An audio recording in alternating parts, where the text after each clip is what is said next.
Just before we begin this video, I just want to clarify that I didn't make this with the intention of making everyone, or as many people as possible, love the sequel trilogy by exposing the plot holes that aren't actually plot holes. I just wanted to do it to clear up some misinformation, because one thing that I really don't like is when people form opinions and argue with those strong opinions on factually incorrect information. So I just want to correct the incorrect information that is going around in the Star Wars community. So with that being said, let's get on with it. So I actually have 10 to do today, and first off is Force Heal, or any other Force ability that Rey does for the first time after The Last Jedi. And why a lot of people consider this a plot hole is simply due to the fact that they don't watch The Last Jedi very often. They've probably only seen it once, because if you watch it and look closely at the end of the movie, you will see that Rey takes, I believe, 3 books from Luke on Octu, which obviously contain information about the Force, about the Jedi and stuff like that, which she practiced and revised and looked over with Leia between episode 8 and 9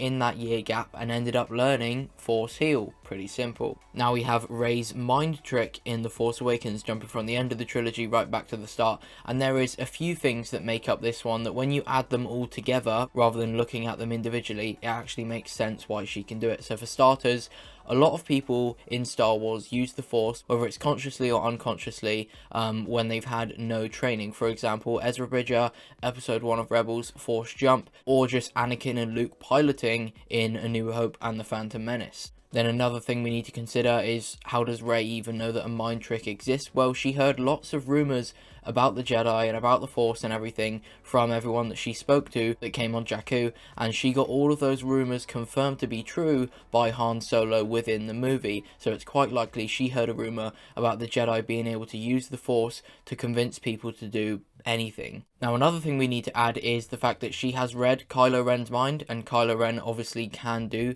a mind trick. And how did she read Ren's mind? When did she read Ren's mind? Well, when Kylo was trying to look into her mind to see the map of Luke Skywalker that Rey had seen before, Rey actually looked into his mind, as we know by the fact she points out that he's scared that he won't be as powerful as Darth Vader. You're afraid that you will never be as strong as Darth Vader.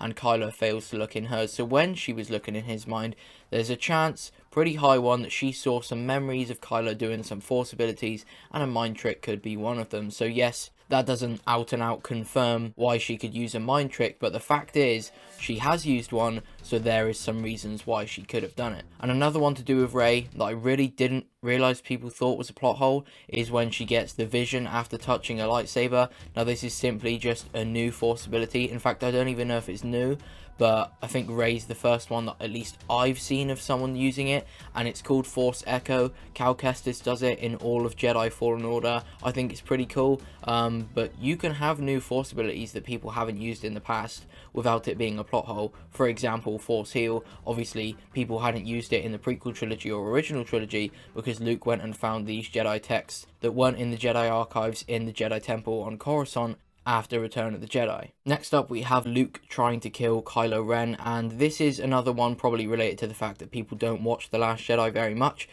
We see 3 scenarios of Luke trying to kill Kylo. Number 1 is in Luke's perspective but bias, in which he doesn't even ignite his lightsaber, I believe. Then we have Kylo's perspective but bias, where Luke actually goes to swing and kill him. And then we have the third one, which is actually true. Luke ignites his lightsaber but doesn't swing or go to kill him at all. It's just a quick moment, brief thought that came to his head, maybe he should, kill Kylo, and then obviously quickly realised that that's a mistake and he shouldn't do this. A lot of people see this as a plot hole, as they don't think it relates to Luke's character at all, because he saw light in Darth Vader, and I'm using that same logic to describe why it's not a plot hole, because if Luke could see light in Darth Vader but couldn't see any in Kylo Ren, then he's clearly way too far gone into the dark side, which would obviously give him a brief moment of thought, thinking that he maybe should, stop him before he even starts. Obviously, he realised that was a mistake, but it's understandable why he would think that for a brief moment. Next up, sticking to The Last Jedi, is the Holdo Manoeuvre,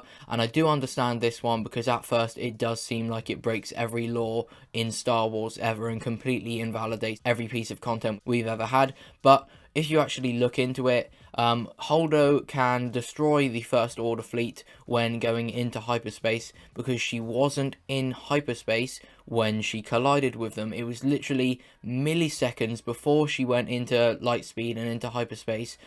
She collided with all of the First Order ships. Therefore, it's a 1 in a million move, like they say. It cannot be recreated. It's never been done before because it is so hard to do, and it makes some sense. But you may be thinking, if it's so hard to do, why would Holdo try to do it? Well, she didn't. She was just trying to distract them, and as it is a 1 in a million move, to pull it off you need to get lucky. Well, she got very lucky because she didn't even try to do it, and she did it. And I don't know the full reason why it can't be recreated, but I believe to go into hyperspace, all you type in is the coordinates and then you jump. You can't fully calculate everything you'd need to know to pull off and recreate the Holdo maneuver. But yeah, it's not a plot hole because she wasn't in hyperspace when she destroyed the fleet. Now we have Rey flying the Millennium Falcon. Again, this one is simply just a lack of knowledge, which is relatively understandable because I don't think this first part that I'm going to say is ever explained in anything in live action. She had a flight simulator inside of the AT-AT that she lived inside of, and obviously if there was one inside, then we can assume that she used it, therefore she knew how to fly somewhat, quite similar to how Luke flew a Skyhopper and then was able to fly an X-Wing. Like, they're not the same in the slightest, but flying is flying. And yes, she wasn't actually flying, but it's still somewhat similar and some practice that she would have got. And when you add into the fact that Rey literally took apart ships for a living, she would easily be able to walk onto the Falcon and see all the buttons and levers and stuff like that and potentially identify what they would do. And when you consider that she wasn't a very good pilot when she first walked into the Falcon and tried to take off because she literally nearly crashed as she took off, and she just got slowly better and better, I think Rey can get a pass on this one, especially considering what a certain 9-year-old did in his first time flying something that isn't a pod racer. Now, speaking of Rey and the Falcon, how did she know about the parts? And she obviously took out the compressor on the hyperdrive or something like that. I bypassed the compressor.